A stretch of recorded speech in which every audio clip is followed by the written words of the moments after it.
మీ favourite సమోసాలో originally బంగాళాదుంపలు ఏమని తెలుసా? పానీపూరి మొదట పెద్దలతో ప్రిపేర్ చేసేవాళ్ళ? ఇడ్లీ యాక్చువల్లీ అరేబియా నుండి భారతదేశానికి వచ్చిందా?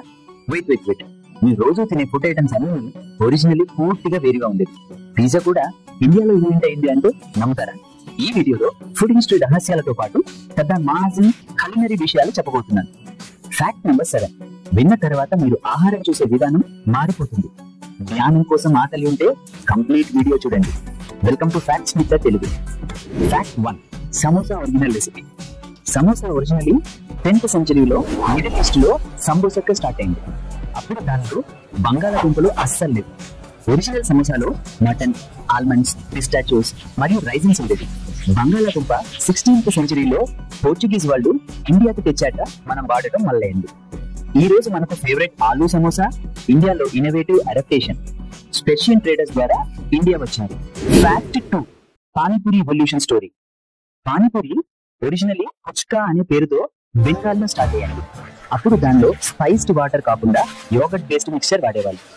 వేర్వేరు రీజన్ లో వేర్వేరు ఇన్నోవేషన్స్. బెంగాల్లో టామరింగ్ వాటర్, యూపీలో జీరా వాటర్, ముంబైలో mint coriander water. Amazing transformation కదా. బ్రిటిష్ కలోనియల్ పీరియడ్ లో స్ట్రీట్ ఫుడ్ కల్చర్ డెవలప్ అయ్యాక ఈ రూపం వచ్చింది. Each region added local flavours. Fact 3. Italy Arabian connection. మన ట్రెడిషనల్ ఇడ్లీ యాక్చువల్ గా అరబ్ కంట్రీస్ నుండి ఇండోనేషియా ద్వారా 8th సెంచరీలో మన సౌత్ ఇండియాకి వచ్చింది. అరబ్ ట్రేడర్స్ ఇండోనేషియాకి తెచ్చిన కిడ్లీ అనే స్టీమ్డ్ రైస్ కేక్ నుండి ఎవల్యూషన్ అయింది. తరువాత ఇండోనేషియన్ కిడ్లీ నుండి south Indian cooks local adaptation చేశారు. రెవల్యూషనరీ చేంజ్ ఏంటంటే బ్లాక్ గ్రెయిన్ యాడ్ చేయడం. ఇది సౌత్ ఇండియన్ ఇన్నోవేషన్. ఇది టెక్స్చర్ మరియు న్యూట్రిషన్ ను ఇంప్రూవ్ చేసింది. ఫ్యాక్ట్ 4.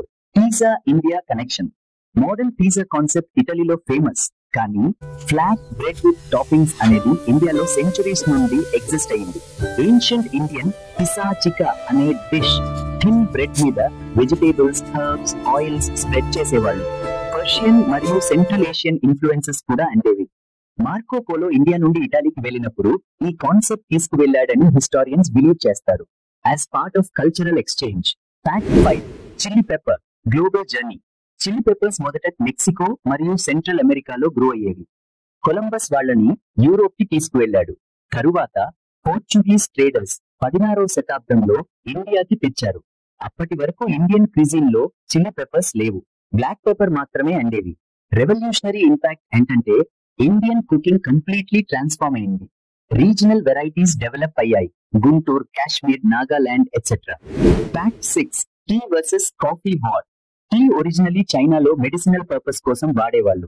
కాఫీ ఇథోపియాలో షెపర్డ్స్ యాక్సిడెంటల్ గా తయారు చేశారు. టీ సెరెమనీ బుద్ధిస్ట్ మాంగ్స్ కాలు సోకునాకి వాడేవాళ్ళు. కాఫీ ఇస్లామిక్ వరల్డ్ లో ప్రేయర్ టైం అలర్ట్ గా ఉండేందుకు వాడేవాళ్ళు. British versus Ottoman empire trade wars వల్ల tea versus coffee global preferences గా ఫామ్ అయ్యాయి. కల్చరల్ ఐడెంటిటీ మార్కర్స్ గా అయ్యాయి. Fact 7. Sugar dark history. Sugar cane originally new గిన్నీలో 8000 BCE నుండి కల్టివేట్ చేసేవారు. ఇండియాలో మాత్రం 350 AD లో వచ్చింది. మిడీవల్ పీరియడ్ లో షుగరు వైట్ గోల్డ్ అని పిలిచేవాళ్ళు.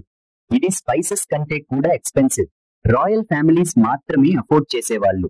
డార్క్ ట్రూత్ ఏంటంటే షుగర్ ప్లాంటేషన్స్ స్లేవ్ ట్రేడ్ కు మేజర్ రీజన్ అయింది. కొలోనియల్ ఎక్స్ప్లాయిటేషన్ చరిత్రలో షుగర్ ఒక కీ ఫ్యాక్టర్ గా మారింది. Fact 8. Ice cream ancient origins. Ice cream మొదట చైనాలో 200 BC లో ఇన్వెంట్ అయింది. Snow, milk, rice mixture freeze చేసి తయారు చేసేవాళ్ళు. మార్కోపోలో ఈ రెసిపీని యూరోప్ కి తీసుకెళ్లాడు. తరువాత ఇటలీలో జెలాటో డెవలప్ అయింది. అమెరికాలో మాత్రం 18th సెంచరీలో పాపులర్ అయింది. దీనిలో ఇండియన్ కనెక్షన్ ఏంటంటే కుల్ఫీ ముఘల్ ఎంపరర్స్ టైం నుండి ఎగ్జిస్ట్ అయింది. పాత ఐస్ క్రీమ్ వెరైటీస్ లో ఓల్డెస్ట్ సర్వైవింగ్ ఇది. Fact 9. Bread evolution story. Bread making అనేది 14,000 years old technique. Stone age లో మనుషులు వైల్డ్ గ్రెయిన్స్ గ్రైండ్ చేసి ఫ్లాట్ బ్రెడ్స్ తయారు చేసేవాళ్ళు. ఏన్షియంట్ ఈజిప్ట్ లో ఈస్ట్ ని డిస్కవర్ చేశారు. యాక్సిడెంటల్ గా ఫెర్మెంటెడ్ డో నుండి ఫ్లఫీ బ్రెడ్ వచ్చింది. పిరమిడ్ బిల్డర్స్ ఈ బ్రెడ్ తినేవాళ్ళు. ఇండియన్ రోటీ, నాన్, చపాతీ వంటివి separate evolution lines. Different grains మరియు డిఫరెంట్ కుకింగ్ మెథడ్స్ డెవలప్ అయ్యాయి రీజనల్ నీడ్స్ ప్రకారం. Fermentation magic. ఫర్మెంటేషన్ యాక్సిడెంట్ లా డిస్కవర్ అయింది కానీ ఇది ఫుడ్ ప్రిజర్వేషన్ లో రెవల్యూషన్ తెచ్చింది. Korean kimchi, Indian pickle, European sauerkraut, Japanese miso అన్ని సేమ్ ఫర్మెంటేషన్ ప్రాసెస్ కానీ different cultural applications.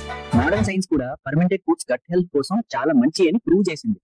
Probiotics, enzymes, vitamins naturally develop అవుతాయి. Ancient wisdom, model validation. ఈ 10 ఫుడ్ ఎవల్యూషన్ స్టోరీస్ లో ఏది మీకు మోస్ట్ సర్ప్రైజింగ్ అనిపించింది కమెంట్స్ లో తప్పకుండా మెన్షన్ చేయండి. సమోసా ఒరిజినల్లీ పొటాటోస్ లేకుండా ఉండేది అని మీ ఫ్యామిలీకి చెప్పి షాక్ చేయండి. ఫుడ్ హిస్టరీ ఎంత ఫ్యాసినేటింగ్ గా ఉందో షేర్ చేయండి. మరిన్ని కలినరీ సీక్రెట్స్ కోసం లైక్ బటన్ తో మా కుకింగ్ ఎంతూసియాజం ని సపోర్ట్ చేయండి. ఫుడ్ లవర్స్ అందరితో షేర్ చేయండి. సబ్స్క్రైబ్ చేసి టేస్ట్ బడ్స్ కి ట్రీట్ ఇవ్వండి. నెక్స్ట్ వీడియోలో మరిన్ని ఫుడ్ మిస్టరీస్ రివీల్ చేస్తాను. Until then, this is your facts Mitra Telugu. మీ ప్లేట్లోని హిస్టరీ చెప్పడానికి వస్తున్నాను. బోన్ అపెటిట్.